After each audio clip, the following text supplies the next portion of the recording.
শুভেচ্ছা ও শুভকামনা। নবম দশম শ্রেণীর সূচক অধ্যায়টার আজকে আমি এখান থেকে আপনাদের 12, 13 এবং 14 এই তিনটা অঙ্কের সমাধান দিব। 12 নম্বর অঙ্কটা, 13 নম্বর অঙ্কটা এবং 14 নম্বর অঙ্কটা। 12 নম্বর অঙ্কটাতে এখানে আমাদের একটা সাইড দিছে, এই সাইডটা করে আমাদের 1 আনতে হবে। সো 12 নম্বরের রেজে শুরু করি। এখানে আমাদের প্রশ্ন ছিল a p plus q divided by a power 2r into a q plus r divided by a plus 2p into a r plus p divided by a power 2q। আমরা জানি যে সূচকের ক্ষেত্রে বেস যদি একই হয় তাহলে ভাগের সময় পাওয়ার বিয়োগ হয়।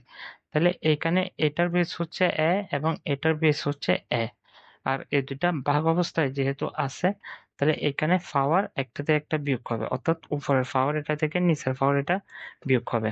তাহলে আমরা বেস এটা নিলাম, তাহলে তারপর এখানে আমাদের হবে p plus Q minus 2r, উপরের পাওয়ার মাইনাস নিচের পাওয়ার। একই কাজ আমরা এখানে করব। এখানে আমরা দুইটা বেস, যেহেতু সেম বেস আমরা একটা নিলাম, আর উপরে হচ্ছে আমাদের Q plus R, Q plus R minus two P এটা নিলাম।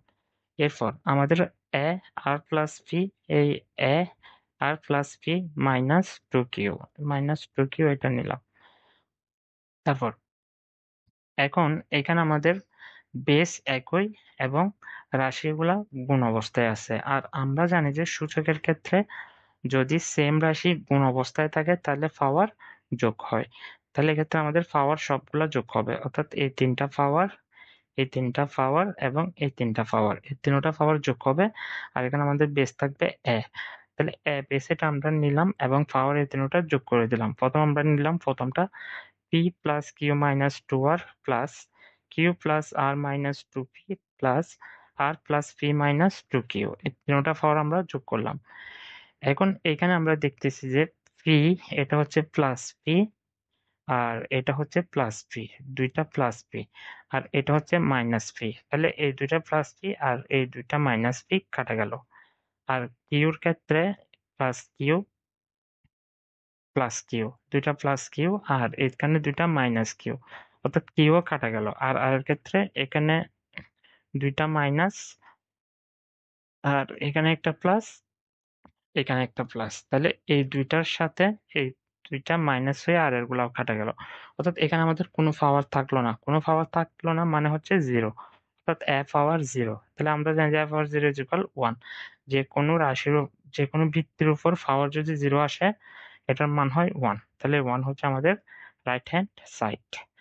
এখন আমরা 13 নম্বর অঙ্কটা যদি দেখি, এখানে এটা ছিল আমাদের প্রশ্ন এবং এখান থেকে আমাদের ওয়ান আনতে বলছে। তাহলে আমরা লেফট হ্যান্ড সাইড দিয়ে শুরু করি। এটা আমাদের লেফট হ্যান্ড সাইড। এখন করি, আমরা জানি যে সূচকের ক্ষেত্রে ভাগের সময় পাওয়ার বিয়োগ হয়। তাহলে এখানে ব্র্যাকেটের মধ্যে আমরা এক্স দুটোটা ভাগ অবস্থায় আছে, আমরা বেস এক্স নিলাম, তাহলে এখানে পাওয়ার এ মাইনাস বি হলো, এই এ মাইনাস বি, আর বাইরের পাওয়ারটা থাকলো অ্যাজ ইউজুয়াল, এটা আমরা রেখে দিলাম। আর এখানে আমরা এক্স নিলাম বি মাইনাস সি, বাইরের পাওয়ারটা থাকলো ইন্টু এক্স সি মাইনাস এ, আর বাইরের পাওয়ারটা থাকলো। তারপর আমরা জানি যে ভিতর এবং বাইরে দুটা যদি পাওয়ার থাকে তাহলে পাওয়ার গুণ হয়। এখন এ মাইনাস বি এটা মূলত ওয়ান বাই এর সাথে গুণ হবে, তাহলে এ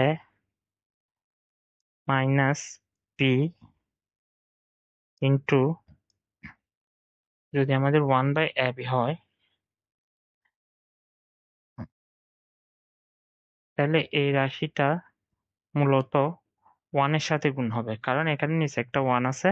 তাহলে উপরের সাথে উপরে গুণ, নিচের সাথে নিচে গুণ। ওয়ান দিয়ে যদি আমরা এ বিকে গুণ দিই তাহলে আমাদের নিচে থাকলো এ বি,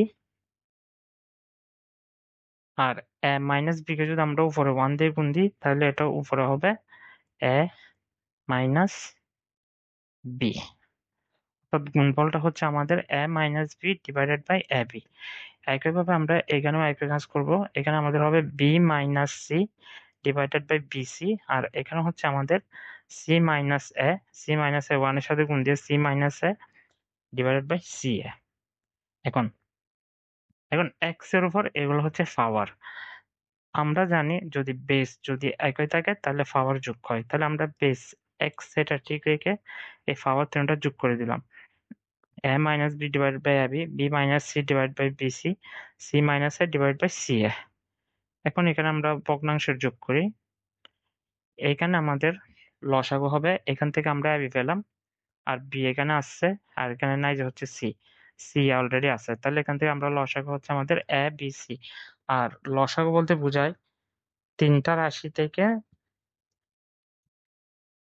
যে তিনটা মান কমন, এই তিনটা হচ্ছে লসাগু। এখানে আমাদের ab আছে, আমরা ab নিলাম, bc থেকে আমরা c নিলাম, আর c তো এখানে অলরেডি আছেই, তাহলে abc এটা হচ্ছে আমাদের লসাগু। এখন দেখি এখানে আমাদের a এবং b লসাগু থেকে কাটা গেল, আর এখানে আমাদের থাকলো c। c গিয়ে আমাদের এই a মাইনাস b এর সাথে গুণ হবে। c কে যদি আমরা a দিয়ে গুণ দিই ac, মাইনাস b দিয়ে গুণ দিলে bc, প্লাস এখানে আছে আমাদের বিসি। বিসি এখান থেকে যদি কাটা যায় আর থাকলো এ। এখন একে কি হবে, এই দুটার সাথে গুণ হবে। একে যদি বি দিয়ে গুণ দিই এ বি, মাইনাস মাইনাস আবার একে সি দিয়ে গুণ দিলে এসি, প্লাস এখন আমাদের সি এ। সি এ যদি এখান থেকে কাটা যায় সি এ, আর এখানে থাকবে হচ্ছে বি। বি গিয়ে কি হবে, উপরের দুটার সাথে গুণ হবে এই দুটার সাথে। বি কে যদি সি দিয়ে গুণ দিই বিসি, মাইনাস বি কে যদি এ দিয়ে গুণ দিই এ বি। এটা হচ্ছে আমাদের রাশি। এখন এখানে আমাদের দেখা যাচ্ছে যে এসি এটা হচ্ছে প্লাস, আর এসি এটা হচ্ছে মাইনাস, তাহলে দুটা কাটা গেল। আর বিসি এটা প্লাস, বিসি এটা মাইনাস, আর এটা প্লাস, এই দুইটা কাটা গেল। A B plus A B minus, এই দুটা কাটা গেল, তাহলে এখানে আমাদের থাকলো zero. Zero A B C. এখন ভগ্নাংশের লব বা হর যে কোনো এক পাশে যদি জিরো আসে তাহলে এটার মান হয় জিরো, অর্থাৎ এটা হচ্ছে আমাদের এক্স পাওয়ার জিরো। আর আমরা তো জানি যে কোনো বৃত্তের উপর যদি পাওয়ার হিসেবে জিরো আসে তাহলে এটার মান হয় ওয়ান। এই ওয়ান এটা হচ্ছে আমাদের রাইট হ্যান্ড সাইড। তারপর 14 নম্বর অঙ্কটা যদি আমরা দেখি, এখানে আমাদের লেফট হ্যান্ড সাইড হচ্ছে এটা, এবং এটা দিয়ে আমাদের ওয়ান এটা আনতে হবে। তাহলে নিলাম আমরা লেফট হ্যান্ড সাইড এটা। এখানেও আগের মতো আমরা জানি যে পাওয়ার বিয়োগ হয় ভাগের ক্ষেত্রে, তাহলে এক্স এটা নিলাম, আর পাওয়ার হচ্ছে এখানে এ মাইনাস বি, ভিতরেরটা থেকে গেল এ প্লাস বি। এখানে বি মাইনাস সি, ভেতরেরটা বি প্লাস সি রেখে দিলাম। এখানে এক্স মাইনাস এ, ভিতরেরটা সি প্লাস এ রেখে দিলাম। তারপর এখানে এক্স, তাহলে এর আগে আমরা বলছিলাম যে কি ভিতর আর বাইরের পাওয়ার গুণ হয়। সো এখানে এ রাশি আর এ রাশি গুণ দিতে হবে, কিন্তু এখানে খুব সহজে এখানে একটা সূত্রের মধ্যে পড়ে যাচ্ছে, A plus B into A minus B. So A plus B into A minus B সূত্র হচ্ছে A square minus B square, তো এগুলোকে আমরা সূত্রের মধ্যে ফেলে দিলাম। X power A square minus B square, একেবারে এটা এটা B plus C B minus C, অর্থাৎ এটাও A plus B into A minus B সূত্রে পড়ছে, মানে B square minus C square into একই সূত্রে ফেলে এটা হচ্ছে আমাদের C square minus A square. এখন যেহেতু আমাদের এখানে বেস হচ্ছে একই এবং গুণ অবস্থায় আছে, তাহলে এখানকার পাওয়ার গুলো সব যোগ হবে। তাহলে আমরা পাওয়ার গুলো সব যোগ করে দিই। বেস এক্স এটা রাখলাম, A square minus B square plus B square minus C square plus C square minus A square. এখন এখানে যদি আমরা দেখি এ স্কোয়ার প্লাস মাইনাসে কাটা গেল, বি স্কোয়ার বি স্কোয়ার এটাও প্লাস মাইনাস কাটা গেল, সি স্কোয়ার প্লাস মাইনাস কাটা গেল, তাহলে আমাদের থাকলো zero. X four zero equal হচ্ছে ওয়ান, এটা হচ্ছে আমাদের রাইট হ্যান্ড সাইড। ধন্যবাদ সবাইকে, একটু প্র্যাকটিস করেন এই অঙ্কগুলো, আশা করি খুব সহজেই পারবেন।